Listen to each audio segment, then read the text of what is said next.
understand from those that have heard him that he's a very entertaining speaker, and he's here to share his knowledge with us and his expertise today. And so without further ado, Dr. Gary Grover.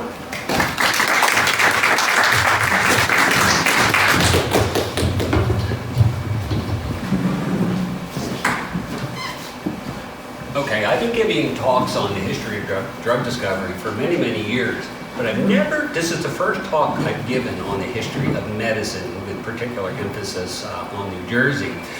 One thing I did discover, I'm not a very good historian. You have to be tough to be a historian. Trying to go through doctors' records, they have different names for different drugs, and then they don't generally tell you what the drugs are for. Reading their writings is impossible. You have to go to 3 or 4 different sources, and I'm sure that there are things that I have on here that maybe I didn't get correctly, but hopefully I've checked most of my facts enough that we'll be good to go. Next slide. Now, one reason why this was kind of a tough talk is because New Jersey has, until recently, has been a medical backwater. We've been overshadowed by Philadelphia, New York, Boston. So the history of medicine, in large part, is the history of those cities and other cities. However, I'm going to talk a little bit broad, but I'm going to try to bring some of this back to New Jersey, particularly drug discovery, because that is New Jersey's crown jewel of business, is the drug industry. So I'm going to start at the very beginning. And like I said, we didn't have medical schools until the 60s. Rutgers Medical School was the first long-standing medical school. And that's nothing in the history of medicine. So we're really newcomers in this field. Colonial medicine was a combination of both Western medicine, I'm going to talk a little bit about what our thoughts were at that time, and some Native American treatments, and hopefully I'm going to tie some of that in. I'm dividing the talk into 2 segments. From the 1600s to the mid to late 1800s was really empirical medicine. It was not based on studies like we have now, controlled, placebo-controlled trials. It was observation. Some were correct, some weren't correct. And it was based on the 4 vital humors, evil humors, if you remember that, and botanicals, and I'm going to go over that in a little more detail. I will not talk about surgery in this talk, because this, again, New Jersey is not, since we haven't had medical schools, it's just not really one of our strengths. Hopefully it will be in the future, but I just want to give it a little talking. There was a distinction between surgery versus the practice of medicine, which was called physics. And surgery was, until recently, was viewed as a subspecialty. It means they were considered lower than physicians. And even now, in certain countries, Ireland, I just was talking to a trauma surgeon, they still call them Mr. They're not considered doctors. But again, that's changed a lot, and the surgeons really came from, originally in the 1600s, were barbers. And they were dragooned into the battlefield. Next slide. Next slide. There you go. And the barbers on the battlefield would, their sign that they would have to let people know where to bring the wounded was they would wrap their bloody towels around a white pole. So that barber sign basically goes back to the barber surgeons. And the surgery up to the Civil War, pretty basic stuff, amputations, bladder stone removal. And I mean, can you imagine that with no anesthesia? They used to use a lithotrite. It would go up the urethra and crush it. I mean, you had to be really strong. Dentistry, physicians, both the dentistry as well as what we call surgery or physics. Bloodletting, very common practice, even into the late 1800s. And I'm going to talk a little bit more about that. C-sections and trepanning or trefining. Has anyone heard of that? It was one of the oldest surgeries, and it goes back to the Aztec, where they cut a burr hole into your skull to release evil humors. But if you have increased pressure in your brain now with bleed, they still do burr holes to relieve that pressure. That's still being done. And these are some tools for bloodletting. These are the lancets that were used, and every physician carried these. It was just pretty much every patient with any ailment would be subjected to bloodletting. Next slide. Oh, and by the way, before I forget, I brought cards. I did put my email on the first slide. If anyone wants a copy of this slide, I do respond when people send me emails. I'm an unusual professor. I actually respond to emails. I will send you this. I have lots of extra slides that I'm probably not going to show, but just kind of cool stuff. So at any rate, all right, how was medicine viewed? It was basically a balance of 4 humors. And this goes all the way back to Hippocrates, Galen, who was Roman, and health was a proper balance of these. And we called it the miasma, or vital spirits or miasma. Diseases were thought to be this sort of a vapor that comes and exudes. It wasn't a specific disease. Like now you get a differential diagnosis. You have bacterial pneumonia, you have cancer, myeloma. That was just not the way it was used. So everything was treated in terms of these humors. Probably the one that most people heard of is blood. Well, there's 4: blood, phlegm, black bile, and yellow bile. Blood is associated with heat, fevers, and so it was very common. Many sick people have fever, so bloodletting was very common, and they would sometimes do 4 or 5 bleeds, and we're talking 12 ounces per bleed. So we're talking 20, sometimes even 30 to 40% of your blood volume they're taking out. And again, they also use cathartics, and I'm going to talk about these in a little more detail. One of the favorites was mercury, inorganic mercury. It was called volcanic vomiting. I love that expression. And can you imagine when you're sick, somebody's giving you something to vomit, and also diarrhea. Phlegmatic is when associated with colds, allergy, mucus formation.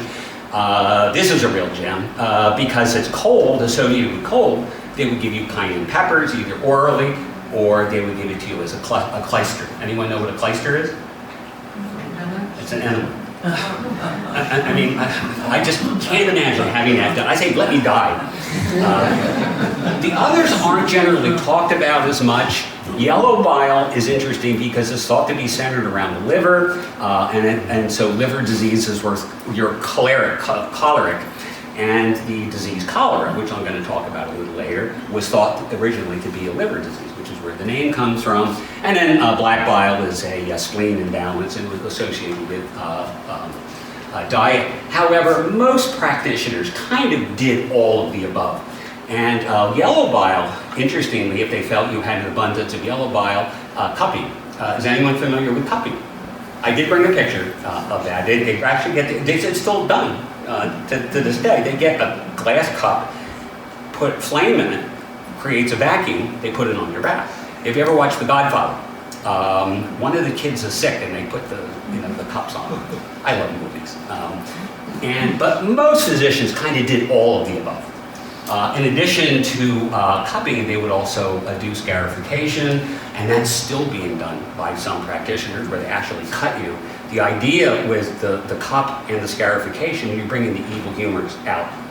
And again, same thing with calomel, you're puking the evil humors out. Next slide. All right. Again, I'm sorry this is a little bit of a busy slide. Oh, and by the way, Jens, keep track of time, because I'm a talker, so I don't want to maybe more than 50 minutes. 1600s to the mid to late 1800s. And again, I'm dividing it into two, pre-1900s and then post-1900s. This is really when rational drug discovery began. First North American colony in Jamestown, malaria hit. Malaria and yellow fever came in with the African slaves.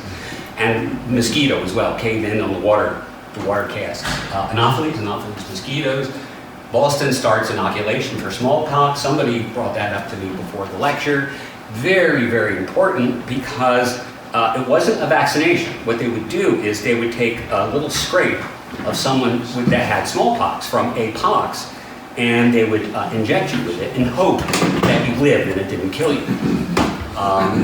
And because there was such a paucity of trained docs, there was a lot of medical advice books. As a matter of fact, I think I brought one here. I don't know if you want me to pass these out. You're welcome to. I don't have any known disease, but you can pass them out. And these were very common, and due to a lack of doctors, oftentimes it was the women, or wives or midwives or whatever, that would read these books. And I have a few excerpts from some of these books. 1730s, cinchona bark was introduced to America. And this, I have a slide, this is so important that I actually have a couple of slides on this. And this is quinine. You know what quinine is used for? Malaria, yeah. And I have it's a really kind of an interesting story, so I have to have a slide or two on that. The problem is cinchona bark is good for malaria. They just gave it to anyone. I mean, if you had any kind of a fever, pneumonia, they would give you quinine. First hospital was opened in Pennsylvania, in Philadelphia. First medical school was opened in 1755 by Benjamin Rush, one of our founding fathers.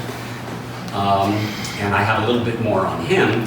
He was a proponent of what's called heroic medicine, so I will get to that shortly.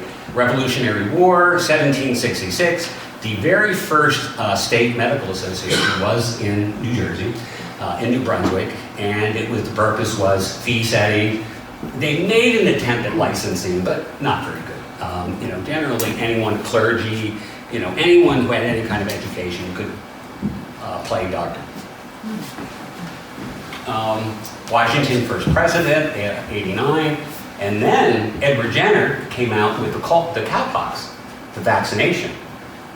Smallpox is the only human eradicated disease. It is, other than some scary places in Russia, smallpox does not exist because of the milkmaids who milked the cattle wouldn't get smallpox because they were getting this slight infection with the cowpox, and ultimately eradicated this particular disease. Smallpox was probably the most feared disease. Not only do you get the pox, but it's almost like Ebola. Basically, your capillaries dissolve. And, I'm trying not to get too graphic, but you dissolve. And people can smell it a block away. I mean, so it's not something that anyone really wanted to get.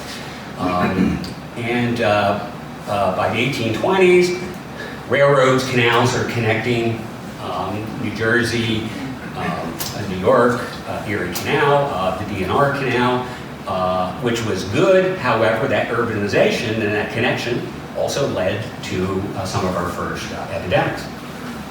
And so the first cholera epidemic outbreak was in New York, and then moved to Newark, and I'm going to talk about a little bit. 1840s, first anesthesia, ether, nitrous oxide, chloroform came out. And again, this really allowed surgery as we know it today, in addition to antisepsis. And the hypodermic needle invented, which means that instead of oral opium, you could inject morphine. And that was critical because in the Civil War, ether, morphine came into wide use. Post-Civil War, there were probably close to 1 million morphine addicts, but it was legal. So this is not a new problem that we're facing today. And again, towards the end of the 1850s, Germany really becomes the center of medicine, as opposed to Edinburgh, where a lot of it was. And then Germany really what started modern medicine. And I'm going to go, again, as I go into rational drug discovery, germ theory postulated by Koch, Pasteur, and Paul Ehrlich, and diseases are seen as specific pathologies. And this was unknown until the turn of the century. We were just treated as a humoral disorder. Next slide. I have to give a couple of slides on quinine. Comes from a tree, a Peruvian tree, cinchona, and also called Jesuit powder because the Jesuits controlled the supply. As a matter of fact, it was a Jesuit priest in the 1600s traveled to Peru. He traveled all over the world to find a cure for malaria. Well, the native Peruvians would eat the bark or a tincture of the bark to stop shivering from the cold at night. And he says, well, you shiver when you have malaria, so we'll try it. Well, one had nothing to do with the other. It turned out it was quinine is the active ingredient, and I don't mean to scare you with these chemical structures. I hate them myself. But this is a class of plant alkaloids, these nitrogen-containing alkaloids that are incredibly bitter. And the reason why, first of all, quinine allowed empire.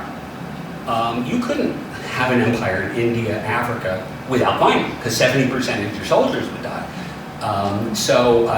In order to make it more palatable, the British invented gin and tonics. I don't know, do we have any medical people or scientists? I know Ken is.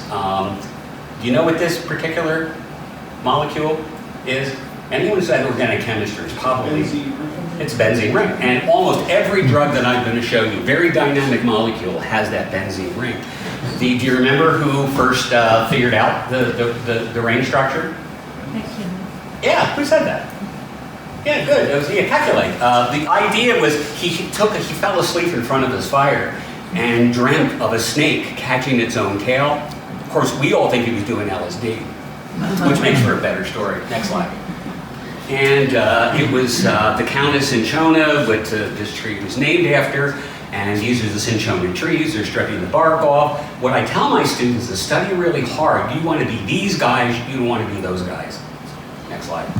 And they still sell quinine water. I don't know why, because it's bitter. Does anyone drink quinine water? You do?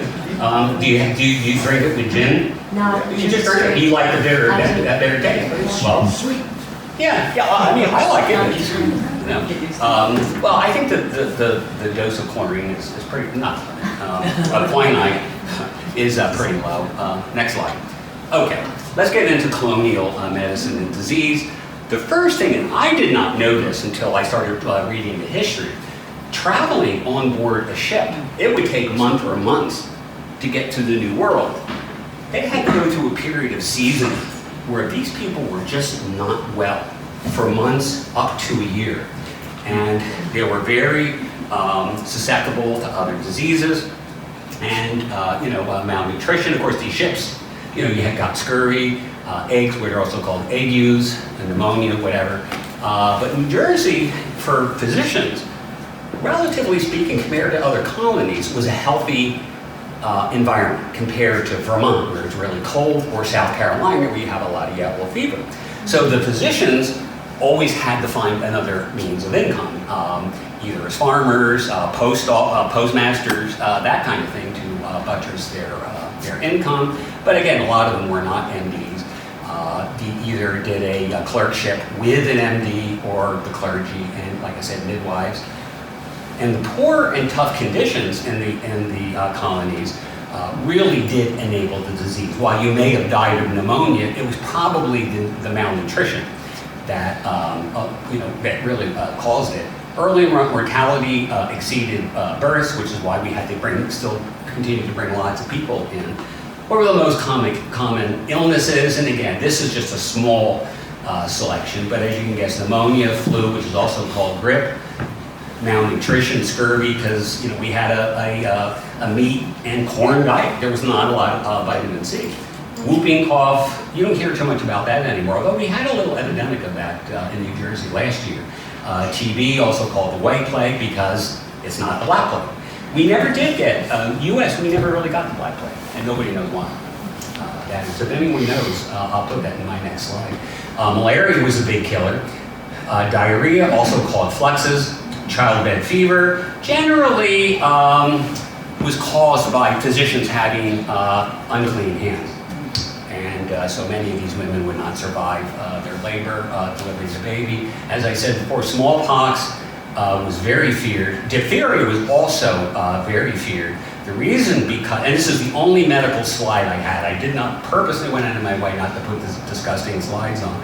But diphtheria, you get this membrane in your throat and you basically suffocate, which is called El Garrotillo, means the strangler. What they used to do to treat that, they would take blood from your tongue, under your tongue, and then they would rinse your mouth with borax. And as you can imagine, that had no effect, no efficacy. And again, this happens to be an African slave ship. What these poor guys had to go through was just incredible. I think they had 30–40% mortality coming over, but they did bring over yellow fever and malaria. The New World donated syphilis to the Old World. That was actually Columbus and his crew brought that back. Next slide. So let's talk a little bit about the 1700s physic. Again, everyone, pretty much, if you saw a doctor, you were going to have blood removed. Again, with a lancet, they collect it in a bowl, minimum of 12 ounces, probably more. Cupping, scarification, and I have a picture of those cups.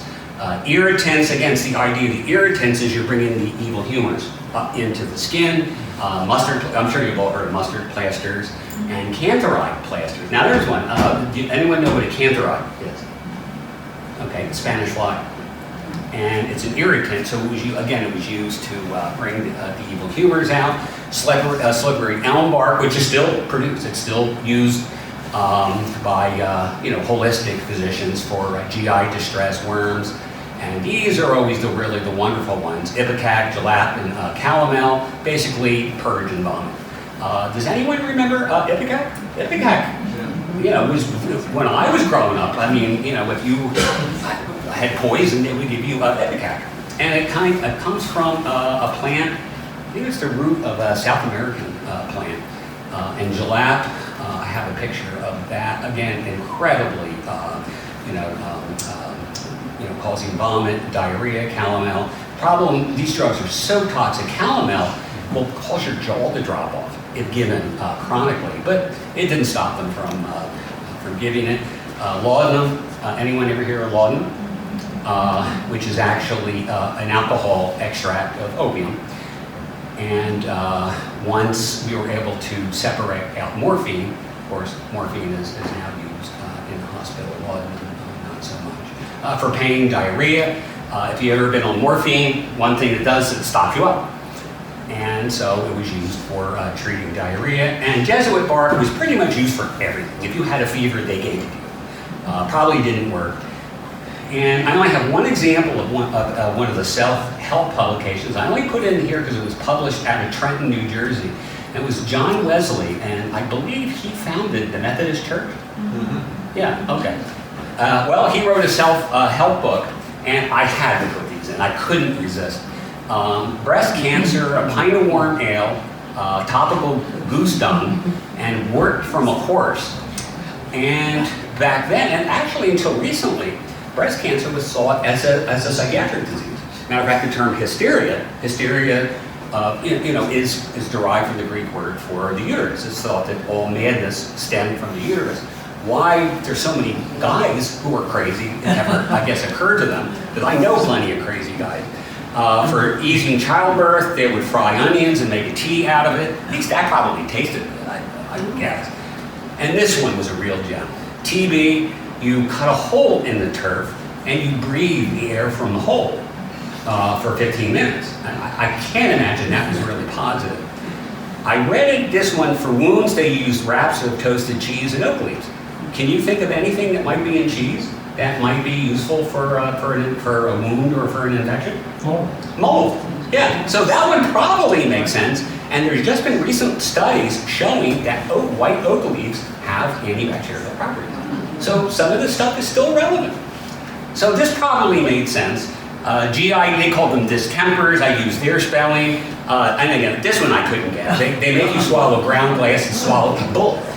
And he actually said, sometimes it doesn't work. So I'm kind of, at least he's honest. And if all else fails, load them up with laudanum and alcohol.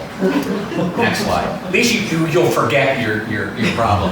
Oh, and this is a picture of cup. It's not a very good, that's a really terrible slide, but yeah, what they do is they turn the cup upside down, put a fire in it, and it creates a vacuum, and you put it, and it sticks, and it makes these big rings. I've actually had it done. They still do that. But they still do it. Yeah, I actually had it done with, for headaches. It actually worked. I have no idea why, but it worked. Next slide. Okay, we're now getting to the Revolutionary War. I'm not going to talk a lot about that, but as you can imagine, common diseases, pneumonia, smallpox, typhus. Typhus is spread by lice. It wasn't that common outside of the military, and again, nobody knows why. But what's interesting, of course, typhus is a disease of filth. Okay, the soldiers, they didn't change. And actually, a lot of, in the civilians were loath to take baths because it was thought that the dirt protected them from bacteria. So again, I didn't know this. I just, it's just kind of interesting. So Washington, if you remember, early in the war, basically escaped New York in a daring move, went up to Cappan. And the reason why I'm putting this is they ended up coming back down. The two New Jersey physicians, John Morgan, who I think ended up moving to Philadelphia, but he was the first head of the Continental Medical Corps, and William Shippen, also from New Jersey, was the head of hospitals. And they set up the first hospital in New Jersey, which is the Hackensack Hospital. And then when they moved down, they captured Trenton. They had hospitals there. They had hospitals in Morristown. And this, I cannot stress how important that Washington insisted that his soldiers get the smallpox inoculation. And because of that, they were very happy to leave their clothing that was infected for the British soldiers. And so if you think germ warfare is new, that's been going on for a long time.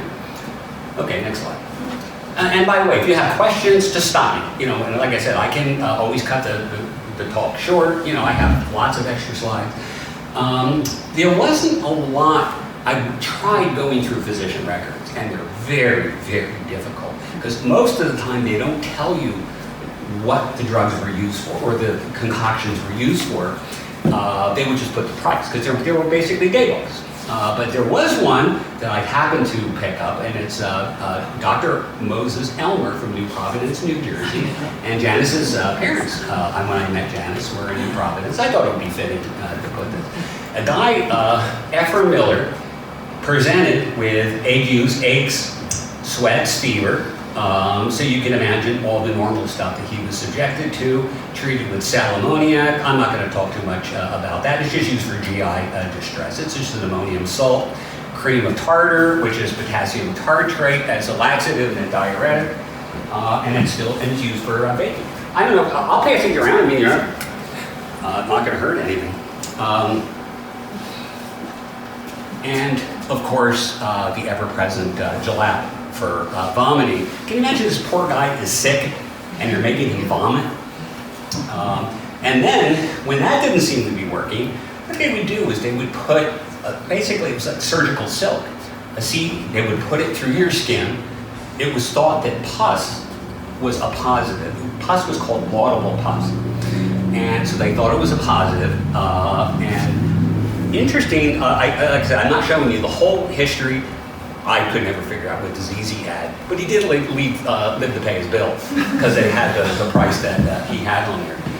And another one, Benjamin Force, fever, aches, some cognitive issues, and of course, let's bleed the heck out of him. Because of the fever, we wanted to take some of that blood out. Blistering plasters, Paragord, which is basically laudanum with a few extra stuff in it. Has anyone ever heard of Paragord? Yeah. They still make Paragord. It's used in different preparations. I don't think you can get it in the U.S., but I think like Canada, whatever, you can still get it. But the major, guy is It's still available. You can still get it in the U.S.? Well, it makes sense, because I actually got a picture of one of the bottles, because I Googled it. So, yeah, I think they use it to make different preparations, maybe for diarrhea or something like that. But anyway, and camphor, is anyone familiar with camphor? You ever hear of camphor? I don't have Vicks VapoRub, but it's the other guy's brand. And it has camphor, it's an expectorant. And I was just looking at this, they also have menthol, which is a topical anesthetic. So again, still used today. But when I had a cold, my mother would smear this stuff on my chest. And it was thought to prevent diseases. And I'm going to show some examples of that. Then he had the bright idea that, well, maybe this is a venereal disease. And again, I couldn't quite figure out from the record what made him think that. So we loaded them up with diuretics, which certainly was the cream of tartar, and then he scarred the genitals and punctured them to attempt a cure, and the patient died, so he didn't pay. Next slide. And that's pretty much the only case history that I put in here. Okay, now we're moving on in time, and this is not New Jersey, but this is such a great case study of medicine in the late 1700s, early 1800s. Dr. Benjamin Rush, there was a yellow fever epidemic in Philadelphia. Really, I mean, the whole city was cleared out. You know, everyone was fleeing. We don't want to get this terrible disease. And Dr. Benjamin Rush was put in charge. He's a founding father. And he was the biggest advocate of what's called hero of medicine. If taking 12 ounces of blood is good, triple that. Whatever you did, he would just double down on that. And he was called in at the last minute when Washington was fading. He probably killed Washington, because I think he took, I mean, he probably took like a liter, a couple liters of blood. Couldn't have been good for him. At any rate, yellow fever spread by diseases. Of course, that wasn't known then. There's an acute phase, fever, headache, nausea, dizzy, and like I said, I'm sure, I have no doubt that the first thing you would do is give quinine, which probably had absolutely no effect. Then there's a toxic phase where you go into liver and kidney failure, you get jaundice, and you turn yellow, which is where the term yellow fever comes from. And they did, when the epidemic was started, they tried to prevent it. They have smoke from fires and tobacco. Tobacco is also used as a treatment for asthma. I didn't have time to put, but you know, it's just interesting how they think of these things. Garlic, vinegar, masks. They would have vinegar in the masks. Again, it's mosquito. Quarantine, absolutely ineffective. And quarantine, it comes from the Latin term 40 days. Which again, unless you had screens to prevent the mosquitoes, is just plain not effective. Oh, by the way, just reminded me, has anyone seen the Colosseum in Rome? All those exits they have, they were made for rapid egress in case of an emergency. They're called vomitorium, and that's where the term vomit is for rapid egress. A little fun fact at your next, go back to the. Okay, now once you got it, vinegar, our old favorite mercury, again inducing volcanic vomiting and cataclysmic diarrhea. And like I said, you're sick as hell, and you're getting this. Bleeding, lots of blood, jalap, which again, jalap is a root from Mexico.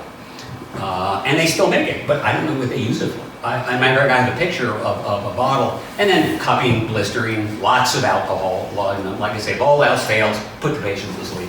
Next slide. And this is a picture of jalap, but I cannot find. I tried to Google what are people making jalap for, but I could not find everything. It's related actually to Mexican morning glory, and it was Russia's famous 10 and 10, which is 10 grains of calomel and 10 grains of jalap. It is a poison. I mean, this is, you know, like I said, if you didn't die of the yellow fever, this was going to get you. Mexican morning glory, by the way, also, and I have to look at jalap synthesizes it, but also Mexican morning glory makes LSD. So there's a lot of happy people in that part of Mexico. And I want to take a second just to talk about morphine. Just because of the incredible impact it's had on our history. It's the most active ingredient of opium, and they still, I think Afghanistan and Turkey are still the major sites of morphine. The seed head is sliced with a razor, and they collect the latex, and that's the raw opium. And for laudanum, it was just an alcohol extract, and that goes back to the 1400s. I mean, this is, again, you know, opioids are not, a new, problem. And again, this is one of our wonderful plant alkaloids here, and look at what that structure is. It's our benzene ring again. Very, very dynamic molecule. And I put these pictures, I'm not a chemist, but medicinal chemists are so wonderful. They're geniuses. They can look at a drug receptor and they can dream up these molecules. How they do it is just phenomenal. And here's a picture of paregoric. It is made in the U.S., so I'm assuming they maybe they use it for compounding or something like that. Next slide. Okay. Addicted babies. What's that? We used to use it for addicted babies. Babies. Oh, okay, I'll have to check into that. Okay, thank you. Well, that would make sense. Well, they used to use morphine and laudanum. They would put for teething, too. They would put it on your gums and stuff. It would work, you know. But again, this is not New Jersey, but the first time that anyone figured out that an insect could carry a disease was Walter Reed in Cuba, and his famous experiment where he put soldiers in one room with mosquitoes and one room without mosquitoes, controlled experiment. These were books I read when I was 10 and 11. It was Walter Reed, really, who pretty much, those stories are what got me into what I do today. Next slide. Okay, so we're getting into the 1800s. We're starting to become more urbanized. At least Newark, not so much Camden back then, but it was really kind of the first time New Jersey got an epidemic that was seen, you know, previously, was seen more commonly in Philadelphia and New York. And cholera causes, most of you probably know, it's a bacteria, Vibrio, causes fever, vomiting, and what probably killed you is this incredibly florid, watery diarrhea, and death is basically by dehydration, cessation of breathing, and you can say, oh, I feel sick, and then you're dead within 24 hours. That's how rapid the onset is. And you literally turn blue. You know how you turn blue when you're cold? What happens is your blood vessels constrict, and so the blood becomes deoxygenated, and that's exactly what's happening here. Basically, they have no more fluid. So we call it cyanotic. And cholera, certainly, some people claim that it came from Canada, but it probably came from Europe. Of course, started in New York City. This is 5 points. The major sewage disposal in Newark and New York, and I picked this slide because they used pigs and dogs, was the major, that's how they clean the sewage. And cholera is just transmitted by raw food and dirty water, basically sewage. So again, you know, quarantine's not going to work. If it's in your water, it's not going to work. That didn't stop them from trying. And because of this, cholera actually got into the higher socioeconomic classes. And what's interesting is the DNR canal was being built at this time. A lot of the Irish stoneworkers ended up dying, and I understand they buried them in place. So you could probably still find bones if someone's digging around in there. Again, it's still common in third world cholera, India, other parts of Southeast Asia, so it's still around. We don't see it too much here. Next slide. And this was really the first disease where, oh my God, the darn immigrants. And I just laugh when I talk to students now. They're saying, oh my God, what's going on today is so unusual. No, it's not. Whenever the newcomers came in, everyone hated them. That's just the way humans are built. Interestingly, they thought they blamed the Germans and the Dutch for that. I don't know why. But the usual suspects, generally the Jews, the Italians, there's probably a Greek, they call them Greek banana vendors. I don't know, and I got that from one of the journals I read. I don't know how they come up with that one. But it did move to the upper classes. Prevention, they tried quarantine. Again, that didn't work. Mass exodus, that probably did. If you get to a healthy water source, that probably works. Lysol was around. I have no idea if that's antiviral. It probably is. And anyone know? Is Lysol antiviral? I know it's antibacterial, but they would hang camphor bags around your neck. And I put this on here is because we no longer get camphor from camphor trees. We actually get it from turpentine, pine oil. And so it's a terpene. It's this cool terpene compound, actually related to capsicum from cayenne peppers. Smoke, temperance, of course, you know, the cleaner you are, you abstain from sex. Again, I have no idea why they thought that was going to help. No raw veggies, that probably actually helped. And prayer never hurts, I guess. And then calomel for all the usual. And this is your typical slide where everyone's lining up and we don't want these horrible immigrants coming in. Like I said, not a particularly new problem. What were the treatments for cholera? Again, most of them not terribly useful. Bleeding, rest probably actually was good. Calomel, if you had diarrhea, why would you want to give calomel? I just don't get that. Ipecac, camphor, again, which is an expectorant. Again, I don't know what the salt probably was efficacious, and then they do treat cholera with salt and fluid, so that probably did have some basis. Quinine, no effect. Rubbing oils of turpentine, cayenne, mustard plasters, very, very doubtful that it had any effects. Here's a real gem. Rectal plugs beeswax. Now, beeswax is still used as an anti-inflammatory. Burt's Bees, right? Burt's Bees. I don't know if you would ever imagine it being used. You know, so you have this florid diarrhea. Well, let's plug them up. So, but like I said, when I first put this talk together, I knew it was a non-medical crowd. I said, well, how can I make this talk interesting? Then when I started reading this, well, how can I make it serious? Because my biggest, I'm trying to actually make it serious. And then, of course, opium, alcohol. Again, if nothing else, at least you don't know you're sick. And then, and this is, and I have a picture of this. An old Indian, Native American treatment for drowning to resuscitate you was to give you tobacco smoke enema. And it's called a clyster, and I'm going to show pictures of that. But there was tons of these patent drugs that came out, and I could not find the ingredients, but I love cholera and diarrhea cordial. So you know it's got to have alcohol. But I could not find the ingredients. And again, just to show you, there were lots of treatments that and paradigms that came out. Again, most of which didn't work. And again, I don't know how you can. I tried to blow this up as much as I can, as I could, but cholera mixture. I wanted to show this. I'm not making this stuff up. I mean, this was stuff that was really done. Cholera mixture, which is laudanum, wine, which of course that's got to be a part of everything. Probably if I'm that sick, I probably want a lot of that too. And again, if little laudanum is good, let's give them even more. Cholera pills, I could not find what that did, what it was, but it's probably salt pills. And that probably was effective.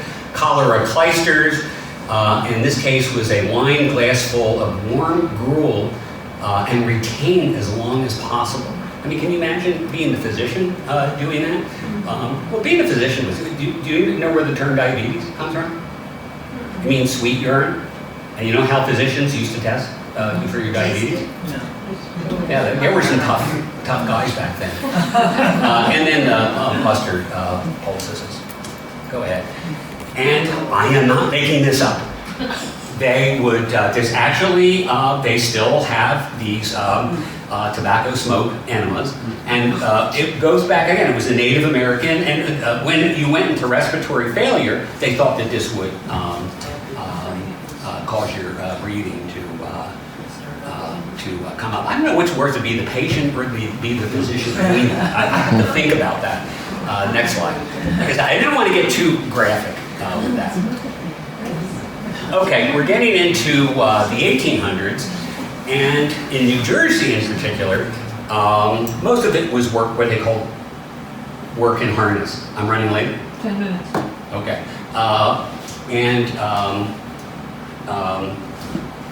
So the doctors were on horseback.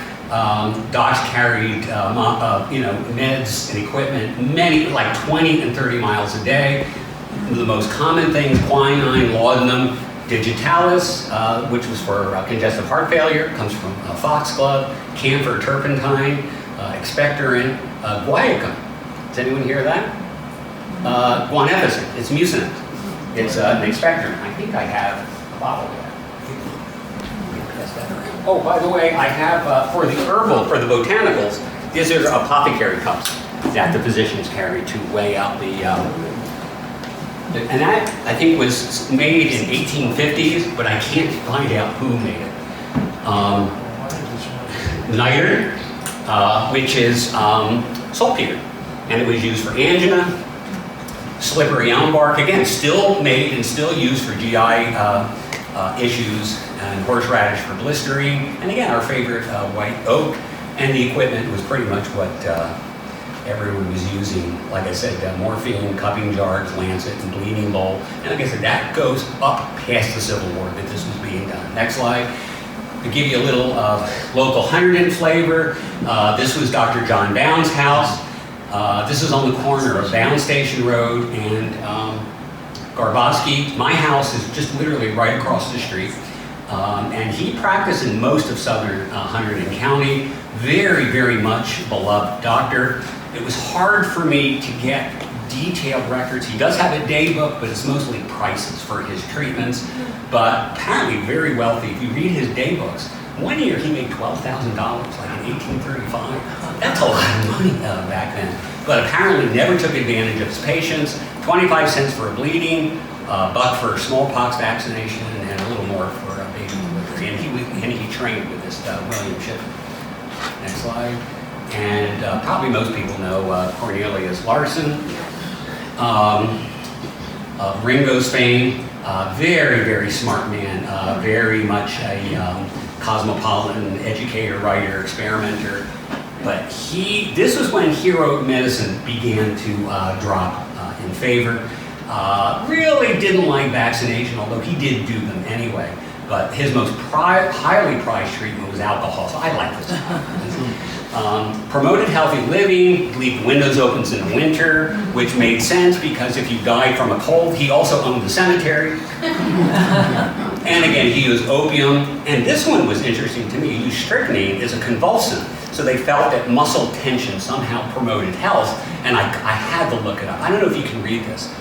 Strychnine came as chocolate-covered pills. Can you imagine having that around kids? I mean, I know if I was a kid, I would have scarfed him down. And again, he charged pretty much the same prices as Dr. Bound did. Next slide. Okay, now we're getting into, we now are figuring out what causes diseases. If you know what's causing diseases, you can come up with treatments for those diseases. And this, so late 1800s, early 1900s, when modern medicine really came into effect. Again, Pasteur, I spelled that wrong, Pasteur, Koch, and Paul Ehrlich. I'm sure you guys have, certainly Pasteur, identified the bacteria causing TB, diphtheria, and then developed his antitoxin and syphilis. Again, the fathers of modern germ theory. And one of my favorite, Oliver Wendell Holmes was a professor of medicine at Harvard, and he said all the medicines in the 1880s should be sent to the bottom of the ocean for the betterment of man and the poorer for the fish. And I think that's probably okay. Correct. Paul Ehrlich was looking for the magic bullet. He wanted one compound that would cure all bacterial diseases, and ended up discovering salvarsan, also called compound 606. Basically blind screening, and this was an arsenical. If you ever watch Out of Africa, if you remember, the Countess got syphilis from her husband, and she went to Europe to get salvarsan treatment. So it would cure you if it didn't kill you first. So certainly not ideal. And then viruses were discovered from the sap. Again, right around 1900s, we're starting to get into, we're actually synthesizing drugs and compounds. Everyone's favorite, aspirin. The aspirin that we buy is not the active ingredient, it's a prodrug. The active ingredient is salicylic acid here, and again, here's our wonderful benzene ring. What they did is it's so toxic to your stomach that what they did was this guy Hoffman at Bayer put this acetyl group on there so it goes through your stomach without irritating it, and then the liver clips it. And it's still, these kind of prodrugs are still used to this day. Prior to aspirin, most of the treatments you got were liniments that were done topically. Interestingly, post-World War I, Bayer lost its rights to aspirin. So there's pharmacological imperialism.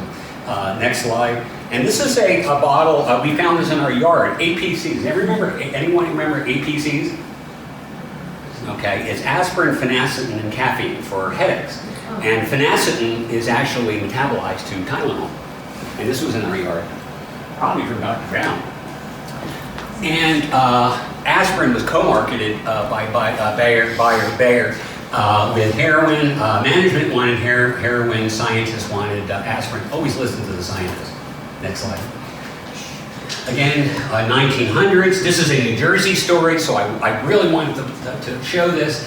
A guy named Dr. Takamine crystallized and isolated adrenaline from the adrenal glands and then produced it from his Takamine pharmaceutical company in Clifton, New Jersey. And adrenaline is, do you know what another name for adrenaline is? Epinephrine? Okay, EpiPens. That's what you give for allergic, for anaphylaxis.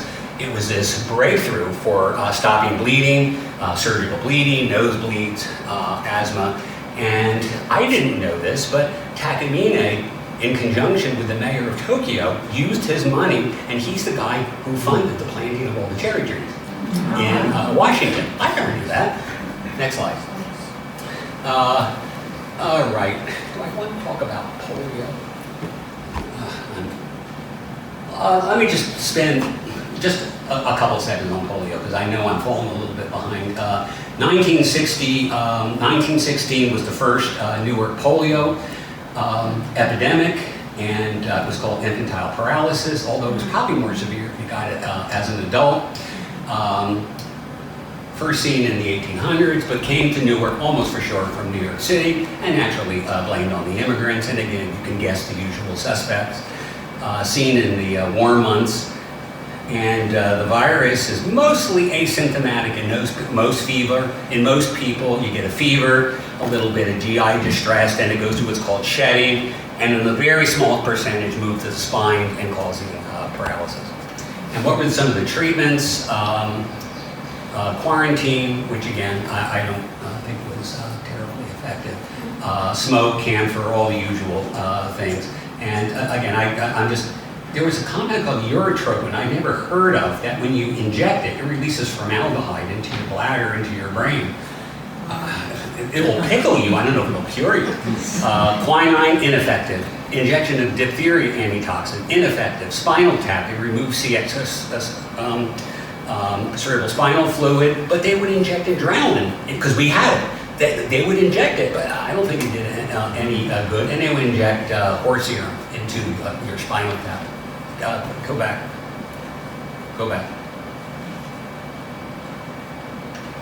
Yeah, and of course, lots of enemas. Okay, go. Naturally. And originally it was thought to be in pools, ice cream, water, because it was a summer disease. It's really not known, but the best theory I can come up with is fecal oral transmission through food, drinking water, probably flies, which is why wealthy people tended to get it, Roosevelt, because they're outside in barbecues. Poor people in tenants didn't go to barbecues. Next slide. And again, just like we're seeing today, polio caused economic hardships.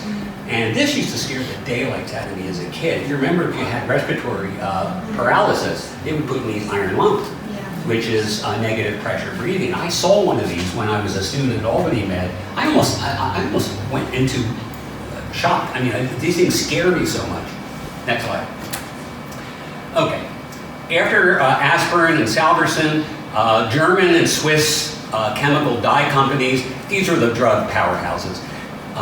And they found that azo dyes, which are the sulfate drugs, which were used up to World War II, IG Farben, Merck, the process of drug discovery was becoming rational, although luck was still pretty important, still used lots of natural products. But again, we were learning more and more about the pathological basis of disease. And the reason why the drug industry developed in New Jersey is because we're close to a lot of markets, and we have this incredible talent pool. Also, the chemical industry was there. Next slide. All right. And again, I'm getting close to the end of the talk. What's really nice about being in part of drug discovery is how the drugs work. What makes them? Why would you want to give a drug specific for a disease rather than an herbal? Well, you have to understand how drugs work. I always call it the lock and key model. These drugs bind to these very specific receptors, like a key. Only one key will turn that lock and activate the receptor, or they'll block an enzyme site. And if a key can make it into the lock but doesn't turn it, it actually blocks it. So it becomes a blocker. Next slide. And just as an example, again, this is adrenaline, epinephrine. Everyone knows epinephrine, adrenaline make your heart beat quicker. Hits this very specific receptor. You gave the same dose every day, your heart rate's going to go up the exact same amount. And that's because of these very specific receptors. And so you want your compounds to be specific only for that receptor. You don't want them to hit the other 40 receptors that you have in your body. And of course, if you have a drug that sits on this and doesn't activate it, then it becomes a blocker. Everyone's heard of beta blocker? Probably half the people here have been on them. They use it to slow heart rate down. And again, what do we do in drug discovery? Is we try to find compounds where we maximize the beneficial effect and minimize the toxic effect. Next slide. All right, penicillin. Everyone knows penicillin. It was originally observed in the 1920s. It was actually poor lab technique. This guy, Fleming, had a penicillium infestation of his bacteria, and it turned out he was killing the bacteria. Unfortunately, penicillin was really not available through fermentation until 1944. So fortunately, by the end of World War II, it was available. It was made by Squibb and Merck, and this is a truly game-changing drug. It's a broad spectrum. It's orally active IV, and again, this very nice structure here. Again, I'm not a chemist, but this ring is called a beta-lactam. Every penicillin drug, cephalosporin, has this beta-lactam. Go ahead. Okay, moving on back to Rutgers. It's our one and only Nobel Prize with streptomycin, discovered by Selman Waxman, and along with his grad student, Schatz, I believe his name was. This was at the Ag School. It's our only Nobel Prize, and it was the first drug effective for TB and leprosy. When I started showing this to undergraduates, these are like 18, 19, 20-year-old kids. They'd never heard of leprosy. And I thought about it. Well, I read about it in the Bible. It was Sunday school. So it's sort of a different world. However, while it was kind of game-changing, the bugs developed resistance very quickly to that drug.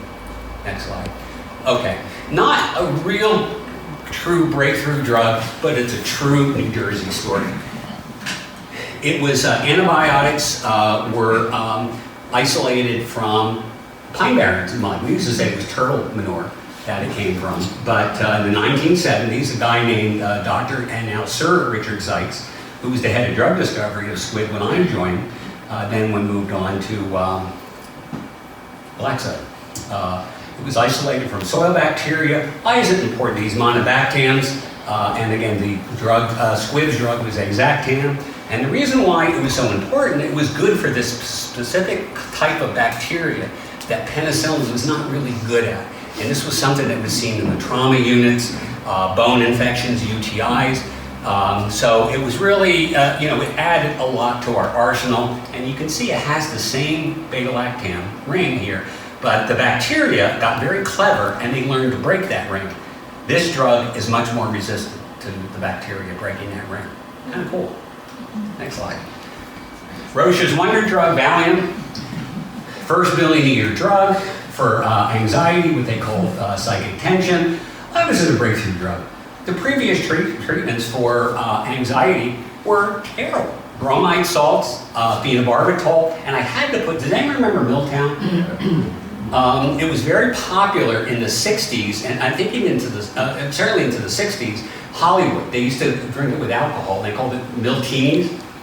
And I remember my father calling Milton Berle, Milltown Berle, because he was so, addicted to it. But the problem is it causes a lot of sedation, which you really don't want to see. I actually have a box of phenobarb with potassium bromide. And I don't want to pass this one around, but come up and have a look at it. Again, it's no longer. Phenobarb, I'm a little reluctant to pass that one around. Have you ever seen in literature someone using the term bromide? You know what a bromide? When they say, well, this is a bromide. If you're telling something that's supposed to make them happy, but it doesn't mean anything. Like if you have a good heart, you're going to become the president of the United States. Yeah, it sounds good. It doesn't mean anything. And Milltown was, and these drugs were very much promoted for women. They used to call Milltown, I think, was Mother's Helper, Mother's Little Helper.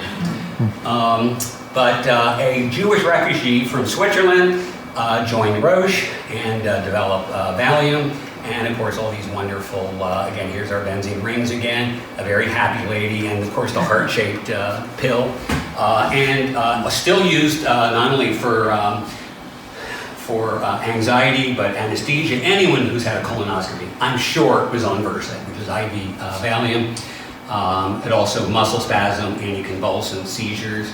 I think I have, did I bring, oh, here's a, this is from my mother-in-law, a 1960s ad for Valium. And it says it's used for somatic illnesses, which is everything. So I get a kick out of that one. Next slide. All right, I'm gonna, I must be running really close to time. Yeah. All right, do I want to talk about mental health? Let's move on. Unless you really want me to talk a little bit about New Jersey mental health. You want me to talk about it? Okay, because I love talking. The first mental hospital in New Jersey was started by Dorothea Dix, who was from Massachusetts, and it was what we now call the Trenton State Mental Hospital. Until recently, into the 1940s, mental patients were horribly treated. I'm sure you've all heard stories, insulin, electric shocks, why is my frontal lobotomy? The insane were chained, manics were chained, were forgotten, and if you had bad thoughts, homosexuality, masturbation, or whatever, they would put you in barrels of eels or in spinning chairs to make you stop thinking about it. So that probably worked for an hour, I would think. And look at his clothing, that's got to be 1940s, right? And so they would spin you around in these chairs. The word bedlam, I'm sorry, Janice, I have to bring this up. You know where the word bedlam comes from? Bedlam comes from the Bethlehem Royal Psychiatric Institute in London. It goes back to the 1700s. And the inmates, I guess, the patients would just be running around having a merry old time. For £1 for a weekend, you can go and watch the people running around. This was entertainment. And that's where the word bedlam came from.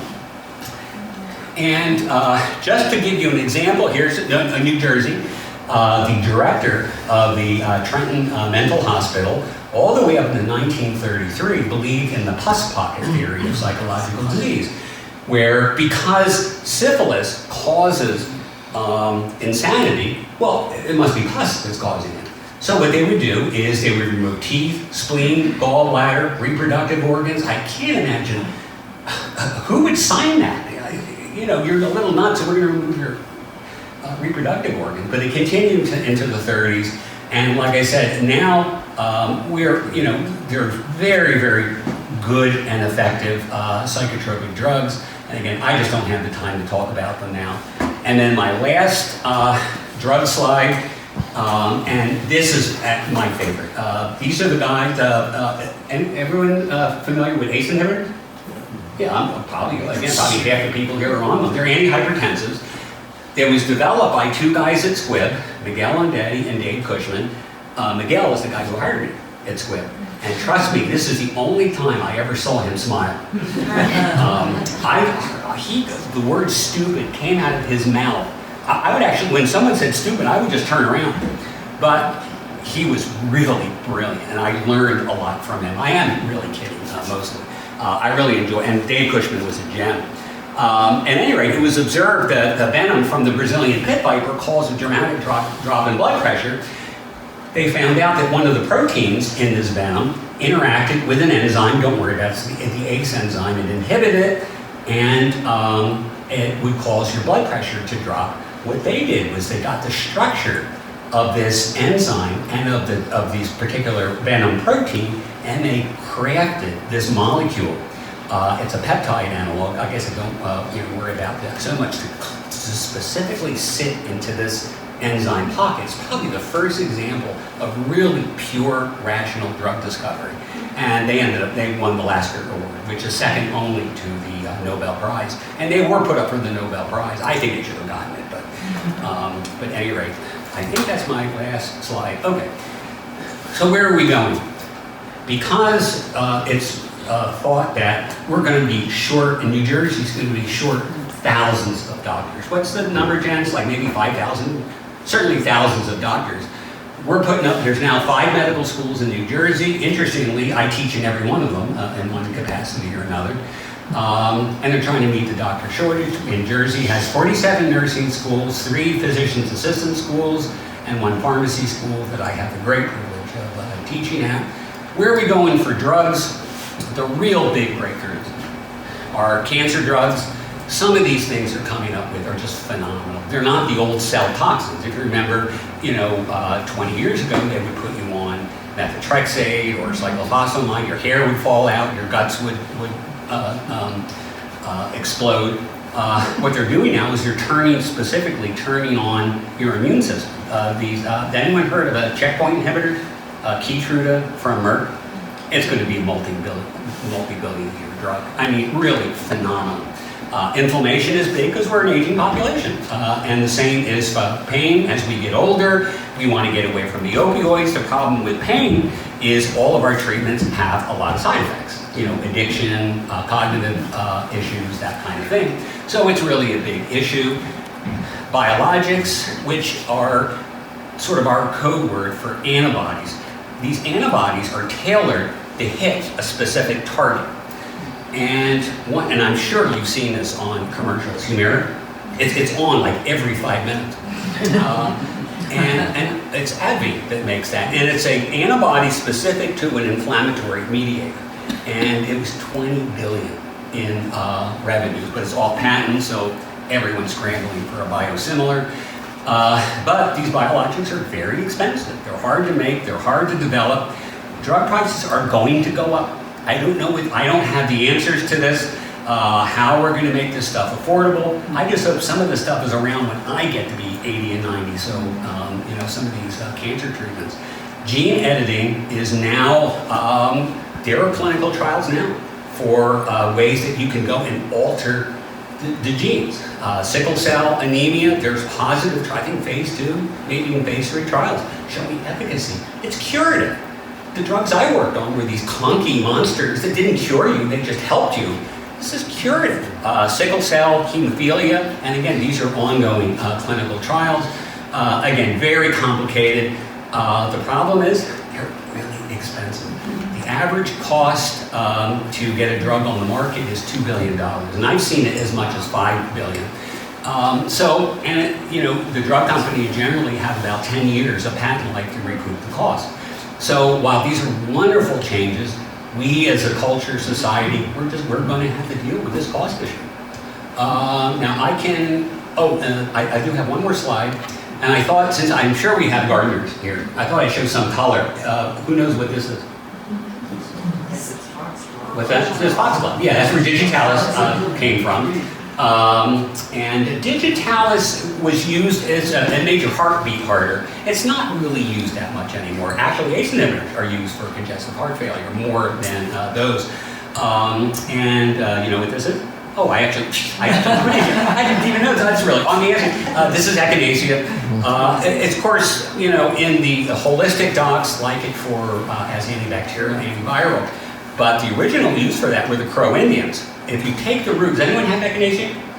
In the summer, get a root, just clean it off, and get a knife and scrape it and put it in your between your gum and your cheek. If you've got a toothache, it numbs it right up. And that's what the Crow Indians used it for, the Crow Native Americans. At any rate, I wanted to give special acknowledgement to Dr. Sandra Moss of the New Jersey History of Medicine.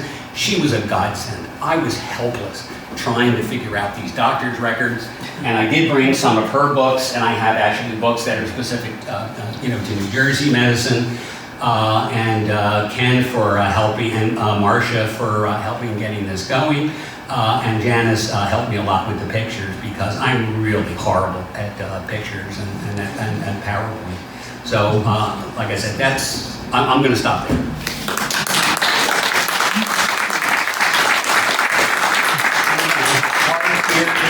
Which you can look at, knock yourselves out. Any questions? I'll stay here as late as you keep me. Many students will keep me until midnight. Any questions before we adjourn for refreshments? Go ahead. Not so much a question, but the medical records of the Civil War, great reading. They talk about laudable pus a lot. Absolutely. Because all the wounds were kept wet. Yeah, that's right. Thinking that once you develop laudable pus, you'll be fine. It was a good thing. And yeah, it really wasn't until maybe late 1800s, Joseph Lister and whatever. And like I said, in the span of human history, this is very recent. My students don't believe me on that one. But yeah, it was called laudable pus. Laudable, I think, is what Greek for proud, being proud, I think, is the root. Someone else had a question? Anyone else? Go. It's probably stupid. Like epinephrine, when you take like somebody who's asthmatic, can't breathe. Right. They get epinephrine. Right. It gets their heart beating. Right. But how does that open up their? Yeah, what it does, epinephrine, again, it hits a number of different, very specific receptors. What makes your heart beat are called beta-1 receptors. But what expands your the bronchioles are beta-2. And so what it does is it expands the bronchioles. Like I said, and it's so quick acting. Yeah. That's why it's still used. It's still used for the EpiPens. But yeah, it opens up the bronchioles, and it works incredibly quickly. And that's what you want. Yeah. You want that to work within minutes, seconds, minutes. Go. Yeah, they use different medicines like plants, like you said, echinacea. How about mushrooms? Did, any periods of time, from the Indians or early on, they learned that maybe mushrooms have fungus? Penicillium is a mold. Right. It's a mold. In the South American and Central American mushrooms are pharmacopoeias. They're being mined mostly for psych drugs. The psilocybin and LSD, the serotonin analogs. They're virtual. Nothing like that existed in the old world. And so it was truly, a big discovery. Think about, has anyone heard of curare? Curare. They used to use it for surgery because it paralyzed you. They used the native South American Amazonians. They used to shoot the monkeys with the blowgun. The problem was if your anesthetic wasn't at a high enough level, you can't move. You can't tell them that you can see them. It's still used in certain operations where they need to keep you very, very still. But South America is just truly, you could spend a lifetime looking at that. So it's a very good question. By the way, I was in Mexico, like 3 or 4 years ago. I was hunting ducks and I was walking through the desert and I came to this huge patch of peyote, cactus. And I thought about bringing some of the buttons back, but I figured customs wouldn't be really happy with doing that. Any other questions? Like I said, I'll stay here as long as... So thank you for inviting us. I want you to know we have 3,000 medical checks in our house. Gary's been collecting them for 40 years. And this is only half of his slide presentation. So it goes on to today, Lyme disease, all the things that go on. So we could do this again. And we have our... Like I said, my card's here. If you email me, just remind me that you were one of the participants, one of the audience. I will send you the slides. There's no patent on this. And if you have suggestions, things that you thought of, hey, you forgot this, you forgot that. Snake root, valerian root. All these things I just didn't have time to cover. And just really some pretty fascinating stuff. Go. Would they give the woman anything during childbirth for the pain? Well, slippery elm bark was used as a lubricant. Again, I don't have, I've never seen a clinical trial. For pain, it was pretty much opioids. And how often, like during the 18th century, did they use like C-sections? How common is that? C-section was pretty much emergency. But it was the kind of surgery that was easy for them to do. It's very quick. Of course, a lot of women would die of sepsis. You know, sepsis was the big problem. The surgery wasn't the issue. Probably 30% of them would die of bacterial infection. So until antisepsis came around with Lister and that kind of thing. And again, that's new. We're talking late 1800s. Childbed fever. Childbed fever was literally doctors, these physicians and medical students would be doing an autopsy and then would go to the OB ward, a maternity ward, and well, why are these women? There was a guy named Semmelweis who said, "Oh no, you gotta wash your hands." He was so pilloried, he committed suicide. I mean, no one believed him. One of the things, medicine. I always say, medicine and science advance funeral by funeral. I mean, it really takes a long time for these kind of changes to occur. And it's hard. I mean, getting new drugs, getting these new treatments, it's tough. It's really hard to get these things going. I mean, I'm kind of making it active like it's kind of simple, but you know, this is the history of mankind that I showed in 50 minutes, probably 55 minutes. Gary, I just want to add 200 connections to your talk.